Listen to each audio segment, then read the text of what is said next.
I wasn't sure what to expect going into this final season of the original series. And after season 2, I'll admit, I dropped my expectations tremendously.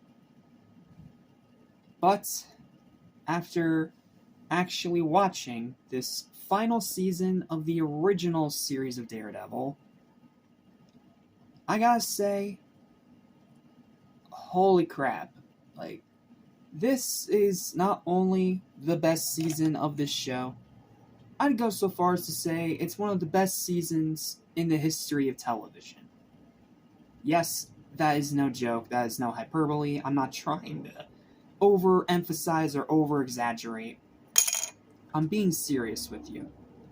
I am being 100% dead serious. Daredevil Season 3 is one of the best seasons of any show in the history of television. Now, I wish I could do a full deep dive into telling you why, but that would go into spoilers, which I really don't want to do because I do not want to spoil this season for anyone who has had the misfortune of not watching it yet. AKA if you're me and you're not jumping into this show until now because of Born Again. So, let's talk about this season and why you need to watch it now if you haven't already. What's up? What's happening? What's going on, everybody? Welcome back to Animation Station, your number one stop decision for anything and everything animation, including TV and movies as well. I'm your host, Jackson Small. Welcome to my review, spoiler-free review, of Season 3, the final season of the original series of Netflix's Daredevil.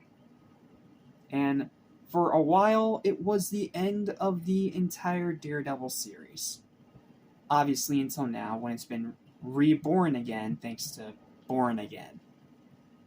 Sorry, excuse my bad puns, but point is, this is as great of a finale as any show could hope for. It's satisfying, it's brutal, it's a culmination of everything that makes this show so fantastic.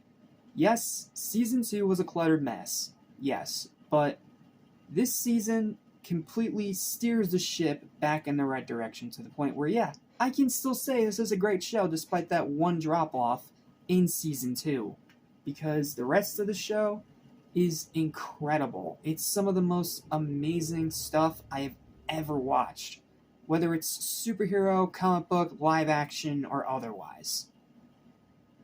This season, this show, truly shows how amazing adult-oriented shows can be when they're done correctly.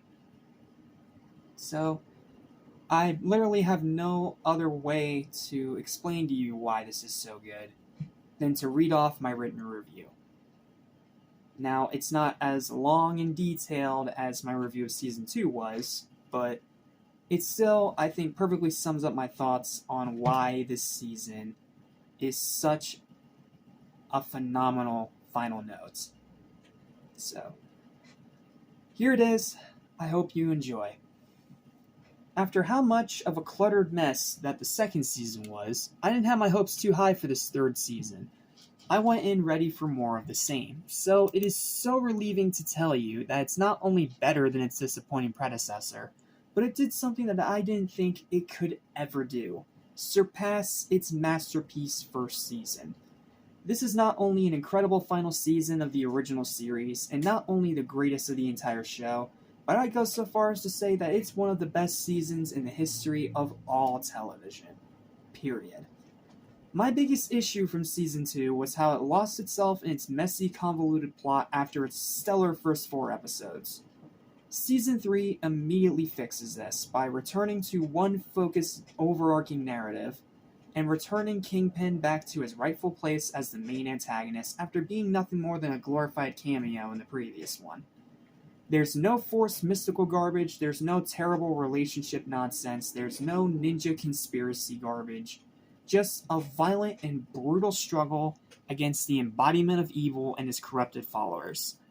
However, it's more than anything else Matt's final journey to discover his ultimate purpose and come to terms with his past and move forward into his future. The storytelling in this season is simply perfect, detailing the rise of the returning Kingpin and how he achieved more power than ever before, as well as the few good, uncorruptible people battling against his web of sin and blood. Sure, there's no Punisher this time, but thanks to the story having actual focus all the way through, it's able to keep investment from start to end and fully immerse the viewer in the struggle. Then, of course, there's still the vicious action, the prison escape, and the final battle against Kingpin being the big standouts. Outstanding action, stellar pacing, phenomenal cinematography, yet another spectacular finale. That's the one thing all three of these seasons nailed. A ton of shocking moments, an absolutely terrifying second antagonist in Poindexter, aka Bullseye. High rewatchability, and one of the most satisfying endings ever. Or at least it was until now when the show's been resurrected thanks to the fans and Disney actually listening for once.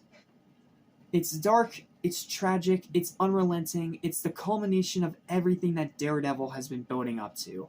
And an amazing note to go out on. It's about closure, about discovery, and above all else, about how even when things are at their darkest, there will always be light. Born Again has much to live up to, because this is as great of a conclusion as any television show could ever hope for. And because of that, my final verdict for this final season of the Netflix Daredevil series, this masterpiece of television history, is an 11. It's breaking the scale, it's incredible, it's phenomenal, it's outstanding, and you need to watch it now.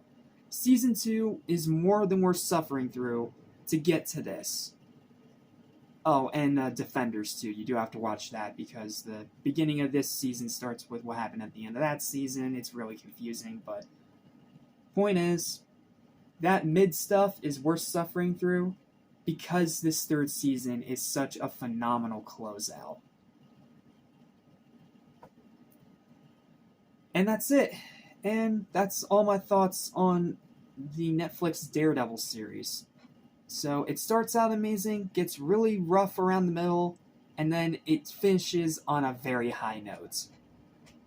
Or, like I said, it was supposed to, as now it has been resurrected for a pseudo fourth season with Born Again.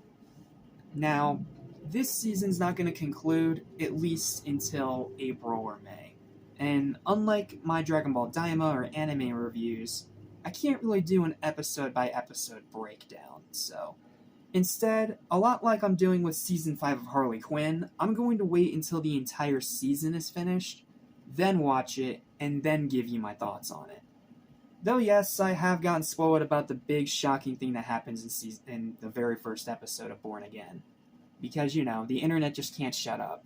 But aside from that, I'm going into it blind with the highest expectations and no context outside of what happened in these 3 seasons and what I saw in the trailer. That's it. So, yep, it's going to be a while before we return to Hell's Kitchen, but trust me when I say it should be worth it. So, thank you guys so much for watching, and until we meet again, I'm Jack Small of Animation Station, and I'll see you next time. Take care. Lesson I will soon forget. So listen and you won't regret. Be true to yourself, don't miss your chance, and you won't end up like the fool who ripped his pants.